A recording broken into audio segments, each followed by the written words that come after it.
The First and Five War Room. Draft day is finally here. All that hard work and preparation is about to pay off. Follow along with your draft by swiping players off the board. Swipe left if a player was drafted by somebody else in your league. Swipe right on players you select for your team.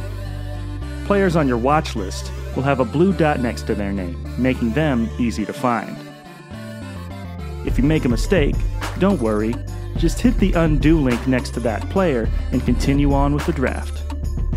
You can keep an eye on how your team is shaping up by pressing the Team button at any time. With First and Five Premium, keepers selected in your custom rankings will already be off the board when the draft begins, so you can jump right on in. And if you'd like, we can email you the draft results when you're done. Now go have fun, and good luck with your draft.